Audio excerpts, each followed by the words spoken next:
Hello students, हम AP पढ़ रहे थे अर्थमेटिक प्रोग्रेशन।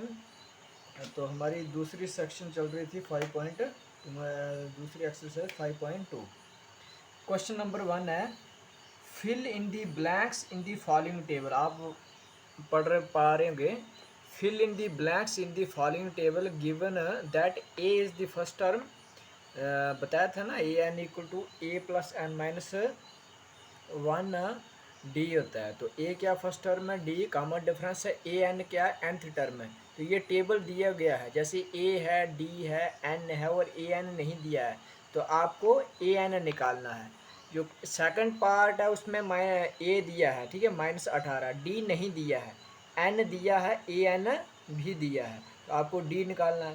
थर्ड पार्ट जो है उसमें ए नहीं दिया है, डी दिया है, एन दिया है और ए एन भी दिया है। ऐसे जो फिल इन ब्लैंक्स है वो हमें फार्मूले के थ्रू यूज कर, ठीक है। तो हम पहला क्वेश्चन लेते हैं, क्वेश्चन नंबर 1।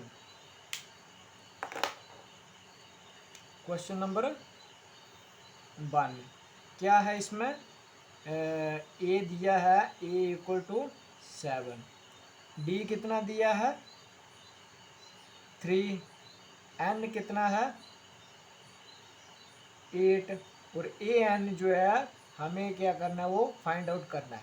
तो सबसे पहले आपको फार्मूला पता होना चाहिए। फार्मूला क्या है, A N equal to A plus N minus 1 D, ठीक है। ये तो ए क्या है 7 है, प्लस एन क्या है 8 माइनस 1, ठीक है, और डी कितना है 3। तो ये कितना हो गया 7 प्लस 8 माइनस 1 कितना आ गया 7, ठीक है। तो मल्टीप्लाई 3, ये देखो ये ब्रैकेट के अंदर है, इट मीन इसका मल्टीप्लिकेशन है इसके साथ, इक्वल टू 7 प्लस 7 3 ज़ा 21। पता है ना, पहले मल्टीप्लाई करते हैं फिर प्लस करते हैं, एक फार्मूला है ना BOD MAS, ठीक है। पहले ब्रैकेट में जो है उसको सिंप्लीफाई करना है, जैसे 8 माइनस 1 ब्रैकेट में है तो उसको सिंप्लीफाई किया तो 7 है। उसके बाद क्या आता है, डिवीज़न आता है, उसके बाद मल्टीप्लाई आता है, फिर एडिशन, फिर सब्ट्रैक्शन। डिवीज़न तो है नहीं, इसमें मल्टीप्लाई है, तो हमने पहले मल्टीप्लाई किया 7 3 ज़ा 21, उसके बाद एडिशन किया +7 से, कितना आ गया 28। तो यहाँ ए एन की जगह, जैसे ए एन इधर फाइंड आउट करना है, तो ए एन कितना हो गया 21। ये क्वेश्चन नंबर 1 हो गया। अब सेकंड क्वेश्चन देखो, सेकंड क्या है, ए इक्वल टू -18, डी जो है कितना है कोई पता नहीं है, ठीक है। तो एन कितना है, नंबर ऑफ टर्म्स कितनी है 10 है, तो ए एन क्या है 0, इसका मतलब कि 10th टर्म क्या है 0 है। तो फार्मूला क्या है, सबसे पहले यही फार्मूला यूज होगा, ए प्लस एन माइनस 1 डी। जो जो दिया है गिवन है उसको पुट करते जाओ। ए एन की जगह क्या है 0, ए की जगह क्या है, ए की जगह क्या है -18, तो -18 प्लस एन की जगह कितना है 10 -1, ये आ गया डी। अच्छा, 0 इक्वल टू -18 प्लस इस डी की मल्टीप्लिकेशन दोनों से होगी, देखो ये है ना, तो डी की मल्टीप्लिकेशन इससे होगी तो क्या होगा 10 डी माइनस, मैं थोड़ा गलत कर गया, ये बीच में हमने पहले वो करना था,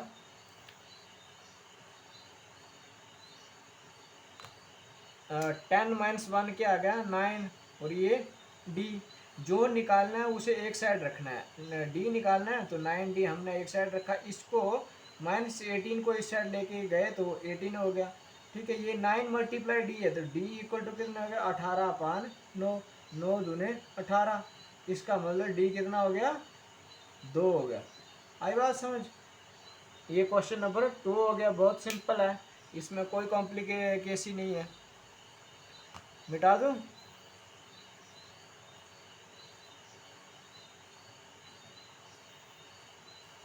अच्छा अगला क्वेश्चन क्या है, पार्ट थर्ड है,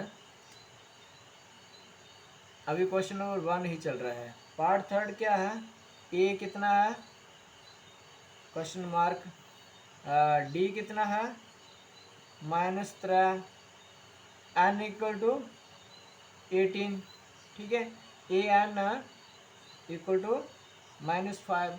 तो फार्मूला क्या था, A N equal to A plus N minus 1 D, यही है ना। तो फार्मूले में ये एक बात याद रखो, जैसे कि 1 2 3 4 टर्में है ना, तो इसमें अगर 3 पता होंगी तो चौथी निकल जाएगी। यहाँ ए एन कितना है -5, तो हमने ये पुट कर दिया। ए कितना है नहीं है पता, तो इसको एज इट रखा, प्लस एन कितना है 18, -1 डी कितना है -3, ठीक है। ये -3 है इसलिए हमने ब्रैकेट में लिखा, ठीक है। अगर ऐसे करें तो गलत हो जाता है। -5 इक्वल टू ए प्लस 18 में से एक निकाले कितना 17, आगे गया -3। तो ये क्या है मल्टीप्लाई आपस में, तो पहले मल्टीप्लाई करेंगे, ठीक है, प्लस। तो 17 3 कितने होते हैं -51, ठीक है, -5 equal to A plus minus क्या हो गया माइनस, ये याद रखो। माइनस मल्टीप्लाई माइनस क्या होता है प्लस, माइनस मल्टीप्लाई प्लस क्या होता है माइनस। फिर प्लस की कोई टर्म है equal to multiply minus equal to minus, इसका मतलब कि माइनस की कोई टर्म है और दूसरी भी माइनस की है, तो आंसर क्या प्लस में आएगा। पहली टर्म माइनस में है, दूसरी प्लस में है, तो क्या आएगा माइनस में आएगा। पहली प्लस में है, दूसरी माइनस में है, तो वो अगली भी माइनस में आएगी। तो ये प्लस की है, वो दूसरी माइनस की है, ये माइनस आ गया 51। तो आपको जो निकालना है वो उधर रखना है, जैसे ये निकालना है तो ये इधर रहने देना था, बाकी कहाँ उस साइड लेके जाना है। तो ये क्या आ गया -5, ए इस साइड लेके गए तो +51 इक्वल टू ए। इससे ये निकालना तो कितना हो गया 51 से 46, तो ए कितना आ गया 46 हो गया। अच्छा, अभी अगला क्वेश्चन है, ठीक है। आगे के 4th और 5th ऐसे ही निकालने हैं। जैसे 4th है तो इसमें एन निकालना है, ठीक है, बाकी दिया है। 5th में क्या करना है ए एन निकालना है। बहुत सिंपल क्वेश्चन है, मैं टाइम वेस्ट नहीं करूँगा, इसलिए आप 4th और 5th अपने से ट्राई करना, ओके। अगर नहीं समझ आएगा तो कमेंट में लिखना कि ये वाला समझ में नहीं आया।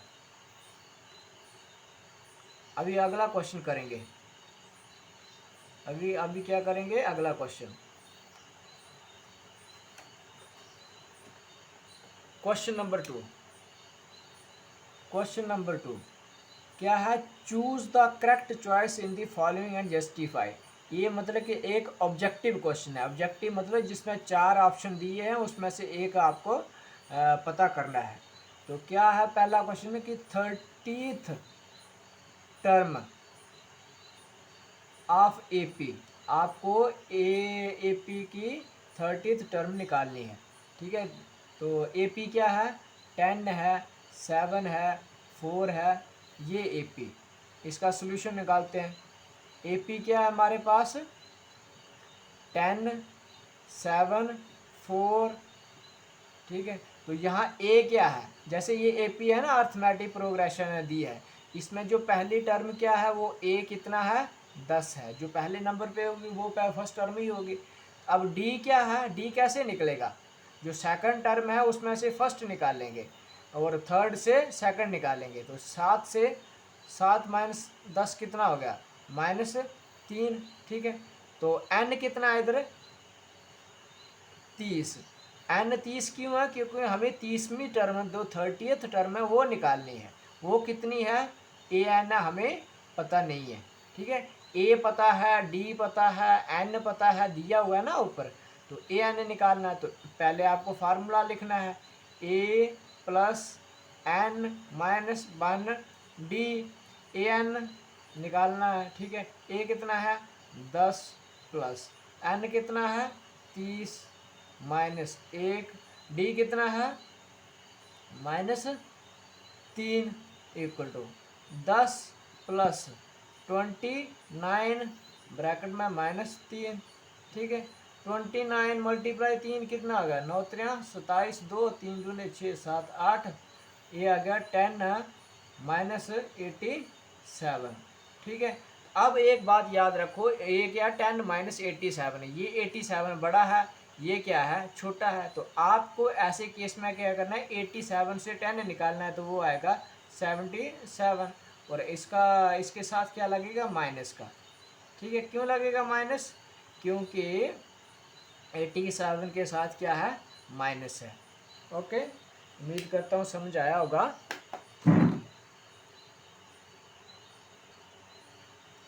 ठीक है, अभी हम अगला क्वेश्चन करेंगे, क्वेश्चन नंबर 2। इसमें क्या है, 11th term of AP, 11th term of AP -3 -1.2 2 is, ठीक है। अच्छा, ए क्या है, -3, डी कितना है, ठीक है, जो पहली टर्म हो गई ए, डी क्या है, -1 -3। एक छोटी सी बात याद रखनी है, मैंने क्या बोला कि डी कैसे निकालते हैं, सेकंड टर्म से फर्स्ट टर्म माइनस करते हैं। तो ये -1/2 क्या सेकंड टर्म है, माइनस क्या है, ये फार्मूले का माइनस हो गया, ये खुद का अपना माइनस है उसका फर्स्ट टर्म का। ठीक है, ये कंफ्यूजन नहीं होना कि माइनस 2 बार कैसे आया, ये -3 खुद का अपना है। ठीक है, और ये मतलब कि ऐसे समझ लो ये फार्मूले का है। ठीक है, यही फार्मूला होता है ना डी निकालने का, A2 -A1 एक तरह का ये फार्मूला हो गया ना। तो A2 क्या है, -1/2 -A1 क्या है, -3 इक्वल टू -1/2 माइनस माइनस क्या हो गया, +3। अब देखो ये 3 है, ये इसमें से इसको कैसे करेंगे मैं बता देता हूँ। ठीक है, अगर नहीं आता है तो, अगर ये 3 है तो इसके नीचे 1 है, 1 और 2 का एलसीएम क्या है, आपको एलसीएम निकालना आना चाहिए। ठीक है, नहीं आता है तो कमेंट में लिखो कि नहीं आता है, तो मैं एक क्लास जो स्पेशल एलसीएम कैसे निकालते हैं उसके लिए करवा दूंगा।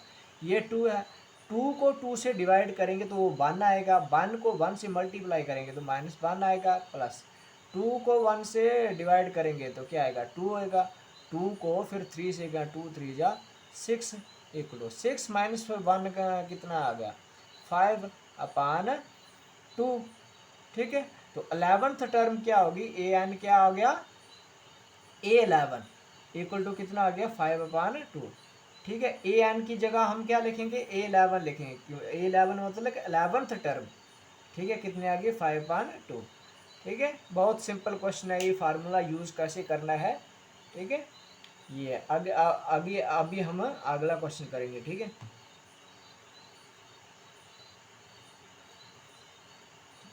अगला क्वेश्चन क्या है, in the following AP, question number 3, in the following AP find the missing term in the box.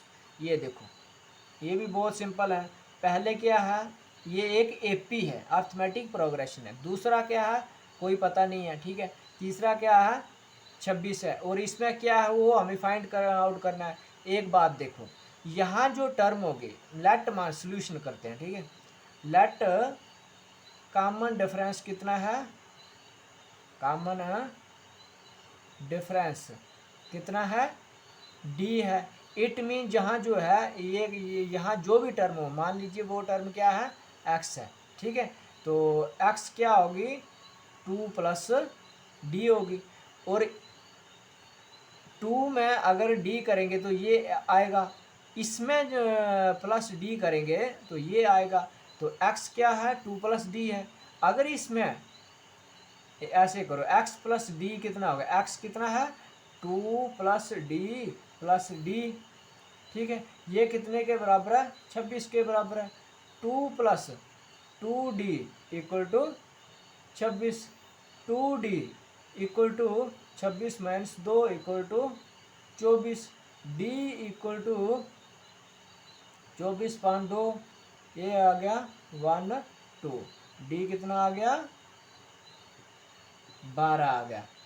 ठीक है, 12 आ गया ना, पहले d ही निकला, 12 आ गया। इट मीन यहाँ पर क्या है, ये 2 था, इसमें 12 की, ये तो कितना आ गया, x = 2 + d है ना, तो ये आ गया 2 + 12, x कितना आ गया, 14। तो यहाँ क्या आएगा, यहाँ x बॉक्स में 14 आएगा। ठीक है, इसी तरह ये सारे क्वेश्चन मुझे लगता है आसान ही होंगे, आप आराम से कर लेंगे। ठीक है, अभी मैं क्वेश्चन नंबर 4 से निकालता हूँ। ठीक है, आज ये लास्ट क्वेश्चन करेंगे, उसके बाद कल कंटिन्यू करेंगे। ये एक्सरसाइज बहुत मज़ेदार है और है भी सिंपल है, फ्री के मार्क्स हैं। ठीक है, ये ऐसे ये 4th है क्वेश्चन। ये क्या है, विच टर्म ऑफ एपी, ये क्या अर्थमेटिक प्रोग्रेशन है, 3, 8, 13, 18 इज 78। ठीक है, ये मतलब कि ये इसमें क्या है, ए क्या है 3 है, डी कितना है 8 माइनस 3 इक्वल टू 5। ठीक है, तो यहाँ ए एन दिया है कितना है 78, लेकिन एन जो है वो नहीं दिया है। आपको कैसे पता, मतलब ए एन मतलब कि ये कौन से नंबर पे आएगा, 78 जो है वो कौन से नंबर पे आएगा, ऐसे है ना। 3 ये 3 8 ठीक है, ये तो फार्मूला क्या है, A N equal to A plus N minus 1 D. A N क्या है 78 इक्वल टू ए क्या है 3 प्लस एन क्या है कोई पता नहीं है, तो ऐसे रखेंगे। डी कितना है 5 है इक्वल टू 3 प्लस, ठीक है, इसको इससे मल्टीप्लाई करेंगे तो 5 एन आएगा माइनस 5 आएगा। ठीक है, अब देखो जो बिना एन के उनको प्लस करो, या ऐसे करो 5 एन इधर रखो, बाकी इस साइड लेके आओ 78, ये 3 इस साइड लेके आएंगे -3, -5 इधर लाएंगे तो ये आ गए 5 एन। कितना आ गया 8 5 83 -3, तो 5 एन कितने किसके बराबर आ गया 80 के बराबर। ठीक है, 5 एन का मतलब 5 मल्टीप्लाई एन, तो इस साइड लेके जाएंगे तो डिवाइड हो जाएगा, एन इक्वल टू 80/5, ये कटा तो 16 आ गया। ठीक है, equal to N equal to 16। ठीक है, इट मीन जो 78 है वो कौन सी टर्म है 16th। ठीक है, 16th टर्म है, इसका क्या आंसर है 16th टर्म। ठीक है, ये वीडियो बहुत लंबा हो जाएगा इसलिए मैं यहाँ ही रखूँगा। ठीक है, और समय भी नहीं है, तो कल हम कंटिन्यू करेंगे, इसमें जो इम्पॉर्टेंट होंगे वही करूँगा। ठीक है, थैंक यू वेरी मच। अगर वीडियो अच्छी लगी तो कमेंट करें, जैसा भी नहीं लगी तो भी कमेंट करें। ठीक है, और जो समझ नहीं आ रहा है आप कमेंट में लिखें कि ये समझ नहीं आ रहा है, तो मैं कमेंट देखूँगा और अगली क्लास आपके लिए फिर लाऊँगा। Okay, thank you.